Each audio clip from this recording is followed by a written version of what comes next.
어제 말씀에서 여섯 번째 그러한 나팔까지의 심판을 통하여서 자연계의 심판부터 시작하여서 다섯 번째에서는 황충의 그러한 심판이 나왔었고, 또한 여섯 번째 심판에서는 사람의 3분의 1이 죽임을 당하는 그러한 무서운 전쟁에 대한 심판의 모습을 보았습니다. 음, 그러나 그 모든 것들, 심판을 주시는 그러한 것들은 이 일곱 나팔까지는 하나님께서 회개하고 돌아오기를 원하시는 것을 분명히 보여주는 그러한 말씀을, 또 모습을 우리가 볼 수 있었었죠.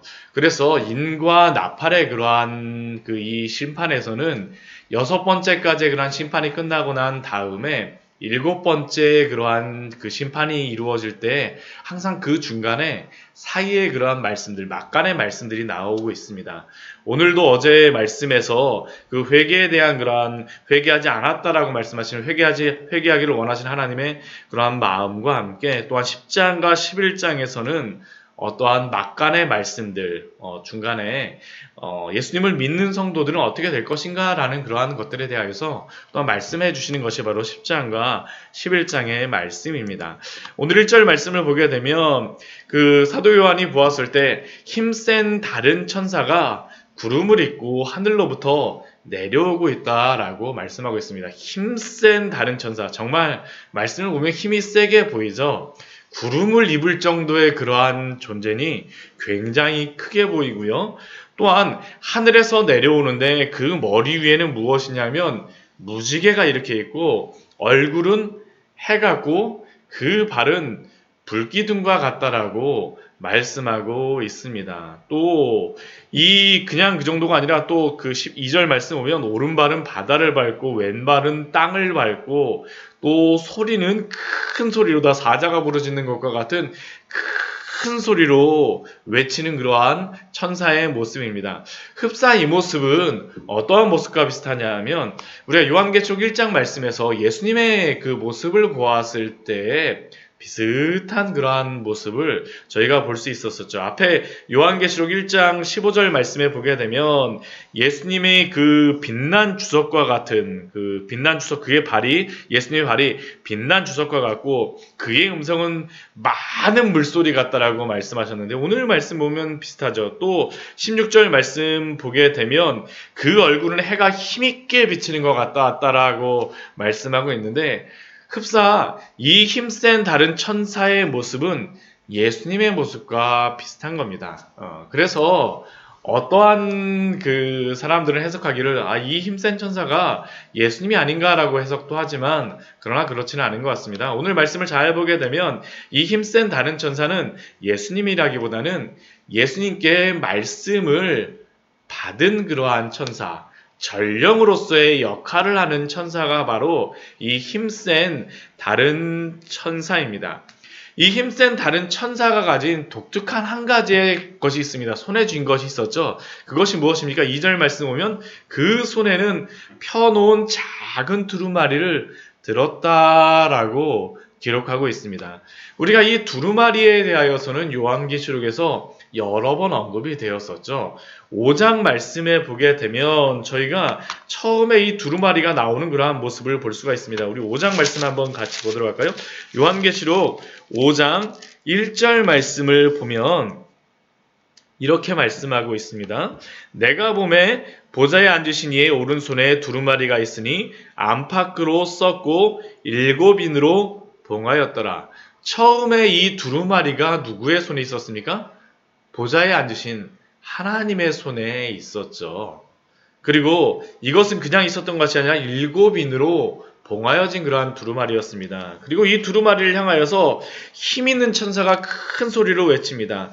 누가 이 두루마리를 펴며 그 인을 떼기에 합당하냐? 그렇게 말을 하였을 때 이 두루마리를 펴고 합당한 자가 누구였습니까? 예수님이죠, 예수님. 우리 그 뒤에 말씀에 보게 되면 바로 그 5절 말씀 보면 유대 지파의 사자 다윗의 뿌리가 이겼으니 그분이 이 두루마리를 떼시리라 하고 그분은 일찍 죽임을 당한 자와 같더라라고 5장 6절의 말씀에서 우리에게 알려주고 있습니다. 이 5장 6절의 말씀에서 일찍 죽임을 당한 어린 양, 그런데 이 어린 양이 어떻게 합니까? 보좌에 앉으신 하나님께 나오게 되죠. 그 어린 양이 나와서 7절 말씀, 우리 7절 말씀 5장 7절 말씀 같이 한번 읽겠습니다. 그 어린 양이 나와서 보좌에 앉으신 이의 오른손에서 두루마리를 취하시니라. 예수님이 보좌에 앉으신 하나님으로부터 이 두루마리를 위임받으셨습니다. 위임을 받으셨죠. 그런데 이 두루마리가 지금은 이제 누구의 손에 있는 겁니까? 천사의 손에 있습니다. 그 2절 말씀 보면 그런데 힘 있는 다른 천사라고 이야기했었는데 이 다른 천사는 지금 나팔을 부는 천사와 비교하고 있는 겁니다. 근데 5장 2절 말씀 보게 되면 거기에 또 힘 있는 천사가 나오죠. 이 두루마리를 뗄 자가 누구냐라고 외쳤던 그 힘 있는 천사. 오늘 1절 말씀에 나오는 겁니다. 힘센 다른 천사가 지금 누구로부터 받은 거겠습니까? 예수님으로부터 받았겠죠. 그런데 이제 받은 그 두루마리 어떻습니까? 펴놓인 작은 두루마리입니다. 이제 인이 없습니다. 왜 인이 없겠습니까? 앞에 7인을 그러한 심판을 통과해서 예수님이 다 인을 떼셨잖아요. 그러고 나니까 이 힘센 다른 천사는 다 인이 떼어진 그 두루마리를 받았던 겁니다. 그리고 그 두루마리를 예수님으로부터 받아서 이 땅에 내려왔죠. 그 오른발은 바다를 밟고 왼발은 땅을 밟았다라는 것은 어떤 의미겠습니까? 이 두루마리의 말씀이 온 세상 가운데 전파되어지고 이 말씀이 다 알려져야 된다는 것이죠. 또한 3절 말씀도 보면 동일합니다. 사자가 부르짖는 것까지 큰 소리로 외친다라는 것은 어떤 의미겠습니까? 굉장히 중요한 것이죠. 다 알아야 됩니다. 스피커 하듯이 쫙 그냥 큰 소리로 외치는 겁니다. 큰 소리로 외치니. 이러한 두루마리를 가진 그러한 그 천사가 외치는 것이죠. 근데 이 두루마리를 가진 이 힘센 천사도 사실은 하나님의 그러한 할 말을 예수님으로부터 받은 그러한 말이 있었습니다. 그 받은 말이 무엇과 같이 말하였다고 합니까? 3절 말씀 보면 7우레가 큰 소리를 내어 말하는 것 같았다라고 말씀하고 있습니다. 근데 이 7우레는 이게 4절 말씀 보면 어떻게 표현이 되고 있냐면 7우레가 말을 할 때에 내가 기록하려고 하다가 하늘에서 소리가 납니다. 뭐라고 말씀하십니까? 7우레가 말한 것을 임봉하지 말고 기록하지 말라. 이 말씀은 결국 무엇과 비슷하냐면 저희가 지금까지 보았던 그러한 심판이 무엇이었습니까? 7인과 7나팔, 또 뒤에 무엇이 있습니까? 7대접이 있는데 이 7우레도 그것과 비슷한 심판의 말씀을 이 힘센 천사가 말하였다는 거예요. 7우레의 심판이 사실은 있었다라는 것을 알려주고 있습니다. 그러나 이 심판에 대하여서는 우리에게 알려주어서 기록하기는 원하지 않으셨습니다. 그래서 기록하지 말라라고 말씀하시죠. 결국 오늘 말씀을 통하여서 우리가 지금까지 알 수 있는 것은 무엇입니까? 하나님이 예수님에게 주신 그 두루마리의 말씀, 또 그것은 예수님께 전하여지고, 또한 이 예수님께 전하여졌던 그 두루마리의 말씀은 또 힘센 다른 천사를 통하여서 전하여졌습니다. 이게 전달이 되고 있다는 것을 우리가 알 수 있죠. 그렇다면 전하여지는 이 말씀이 누구에게까지 가겠습니까? 사도 요한에게까지 갑니다. 사도 요한에게까지 가게 되어지죠. 그래서 사도 요한에게 이 말씀이 전하여지는 것이 오늘 10장의 그러한 말씀의 내용입니다. 근데 그렇게 전하여지게 하는 원하는 예수님께서 원하시는 그러한 이유가 무엇이겠습니까? 우리 요한계시록 1장 우리 1절 말씀을 보게 되면 이렇게 말씀하고 있습니다. 우리 오늘 요한계시록 1장 1절 말씀하고도 이게 연관이 굉장히 있는 말씀입니다. 우리 요한계시록 1장 1절 말씀 같이 한번 보도록 하겠습니다. 예수 그리스도의 계시라 이는 하나님이 그에게 주사 반드시 속히 일어날 일들을 그 종들에게 보이시려고 그의 천사를 그 종 요한에게 보내어 알게 하신 것이라. 결국 예수님께서 받으셨던 그 계시의 말씀을 천사에게 주었고 그 천사는 또 누구에게 전하고 있습니까? 요한에게 전하고 있는 것이죠. 보내어 알게 하시기 위하여서. 그리고 결국의 목적은 무엇입니까? 우리 3절 말씀을 보면 이 예언의 말씀을 읽는 자와 듣는 자와 그 가운데 기록한 것을 지키는 자는 복이 있나니 때가 가까움이니라. 결국 우리에게까지 읽고 듣고 지키게 하기 위해서 이 계시의 말씀이 전달되고 있는 것을 우리에게 분명히 알려주고 있습니다. 그러면 이 말씀들이 이어지는 이러한 모습 이후에 우리에게 또 알려주시는 그러한 말씀이 무엇이겠습니까? 우리 5절 말씀, 우리 이후의 말씀을 보게 되면 또 그 바다와 땅을 밟고 있는 밟고 서 있는 그 천사가 하늘을 향하여서 오른손을 들고 있습니다. 또 무엇이라고 그 천사가 무엇이라고 얘기하냐면 세세토록 살아계시니 하나님이시죠. 예수 그리스도. 이분은 어떤 분이십니까? 세세토록 살아계시니 영원하신 하나님, 영원하신 예수 그리스도에 대하여서 말씀하십니다.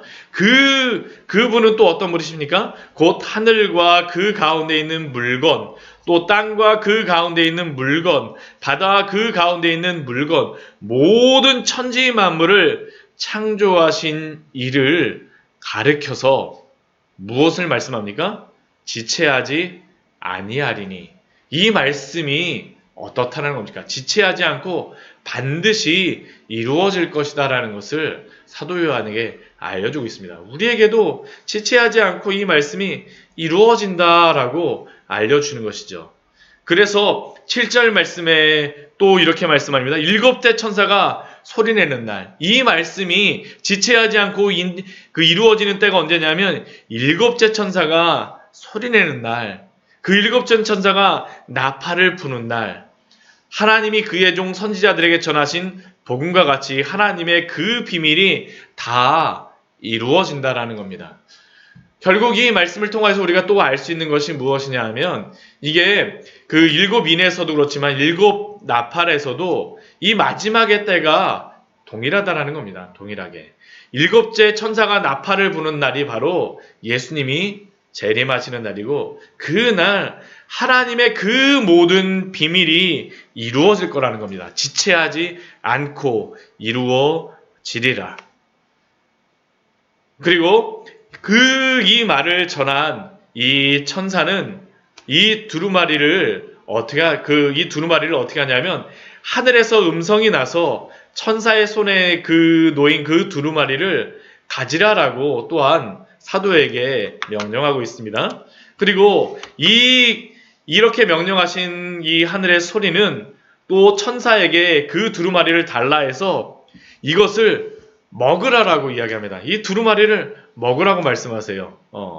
이 두루마리를 먹고 나니까 우리 9절 말씀 보면 어떻게 합니까? 배에는 쓰지만 입에는 꿀과 같이 달다라고 말씀하고 있습니다. 그래서 실제로 사도 요한이 이 두루마리를 먹었을 때 그 입에는 어떻습니까? 꿀과 같이 다나 먹은 후에는 배에서 쓰게 되었다라고 말씀하고 있는 것이죠. 결국 이 계시의 말씀, 이 예언의 말씀이 어떻게 됩니까? 하나님으로부터 예수님에게로 또한 천사에게서 또한 사도 요한에게로 말씀이 전하여지고 또한 이 말씀이 어떻게 된 겁니까? 사도 요한이 이 말씀을 다 먹어서 어떻게 하는 겁니까? 소화를 시키게 하시는 거죠. 소화를 시키게 하시는 말씀. 그런데 이 말씀이 입에는 꿀과 같이 달지만 배에는 쓰다라는 이러한 의미가 어떠한 의미가 있겠습니까? 그것은 다른 것이 아닙니다. 하나님의 말씀은 그 말씀 안에 어떠한 말씀이 있습니까?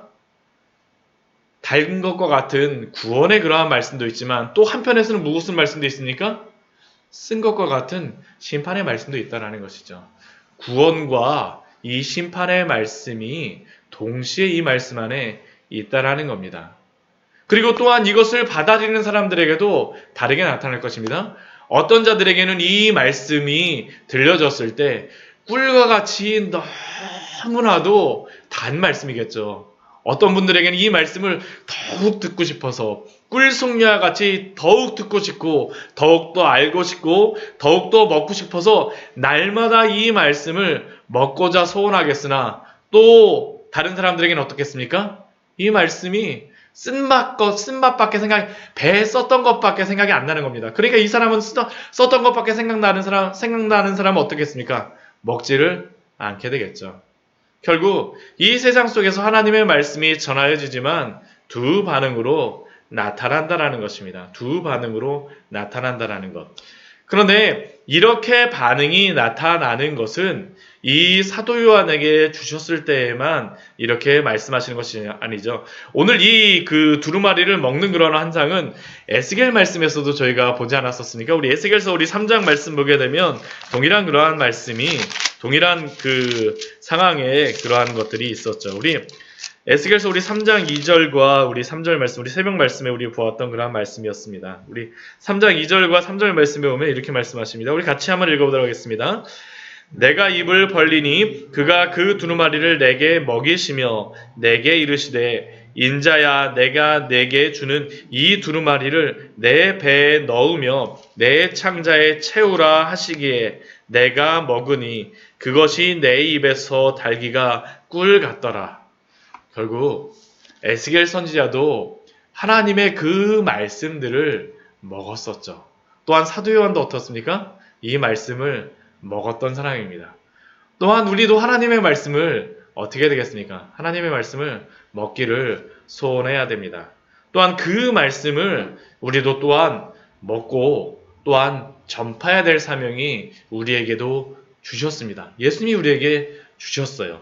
우리 사도 요한에게는 이렇게 분명하게 말씀하시지만 우리 또한 마태복음 말씀에서 예수님께서 제자들에게 또한 예수님의 제자로 살아가기를 소원하는 사람들에게 이렇게 말씀하셨습니다. 우리 마태복음 28장 우리 마지막 말씀에 이렇게 말씀하시죠. 우리가 잘 아는 그러한 말씀이죠. 마태복음 28장 우리 18절 19절 말씀 예수님께서 말씀하셨던 마지막에 당부하셨던 명령하셨던 말씀을 이렇게 말씀하고 있습니다. 우리 18절 19절 20절 말씀입니다. 같이 한번 읽겠습니다. 예수께서 나와 말씀하여 이르시되 하늘과 땅의 모든 권세를 내게 주셨으니 그러므로 너희는 가서 모든 민족을 제자로 삼아 아버지와 아들과 성령의 이름으로 세례를 베풀고 내가 너희에게 분부한 모든 것을 가르쳐 지키게 하라. 볼지어다 내가 세상 끝날까지 너희와 항상 함께 있으리라 하시니라. 예수님께서 우리 18절 말씀 보게 되면 어떻습니까? 하늘과 땅의 모든 권세를 하나님이 예수님께 주셨어요. 그렇죠? 그리고 그 주신 그러한 권세를 가지고 명령하신 것이 무엇입니까? 모든 민족을 제자로 삼고 세례를 베풀고 가르치라는 것이죠. 또 20절 말씀에서 분명하게 말씀하시는 것이 그것이 아닙니까? 내가 너희에게 분부한 모든 것을 가르쳐 지키게 하라. 모든 민족에게 오늘 11절 우리 10장 11절 말씀 보면 이렇게 나와 있습니다. 모든 민족에게 예수님이 이렇게 말씀하셨었는데 이 사도 요한에게도 그렇게 말씀하시죠. 그가 내게 말하기를 내가 많은 백성과 나라와 방언과 임금에게 다시 예언하여야 하리라. 많은 백성, 나라, 방언, 임금에게 예언하도록 주신 이 말씀 또한 이 사도 요한에게 주셨던 이 말씀뿐만 아니라 마태복음에서 요한계시록까지 이 모든 말씀도 또한 우리에게 사도에게 주셨던 것과 같이 예수님이 제자들에게 주셨던 것과 같이 우리들에게도 이 말씀을 가서 가르치고 전파하라고 주신 줄 믿습니다. 또한 그 말씀을 주셨을 때 어떤 사람에게는 입에 달기도 하고 어떤 사람에게는 쓰게도 되겠지만 우리에게도 그렇지 않겠습니까? 하나님의 말씀이 어떨 때에는 꿀같이 달지만 어떨 때에는 우리에게 참 우리의 그러한 죄에 대해서 지적하며 말씀하실 때도 있죠. 그러나 우리는 어떻게 되겠습니까? 그 말씀을 믿음으로 수납하며 또한 그 말씀을 가지고 오늘도 살아가라고 말씀하시는 그러한 귀한 은혜의 말씀인 줄 믿습니다. 오늘 주신 말씀과 같이 정말 예수님이 주셨던 그 말씀과 같이 우리도 그 말씀을 꿀같이 받아들이고 잘 소화시킴으로 말미암아 사도 요한에게 주셨던 그 명령과 같이 그 말씀과 같이 우리들도 그 주의 복음을 전파하는 오늘 하루의 삶을 사시기를 우리 그러한 축복을 은혜를 누리시는 우리 귀한 성도님들 되시기를 축원드립니다. 같이 기도하도록 하겠습니다.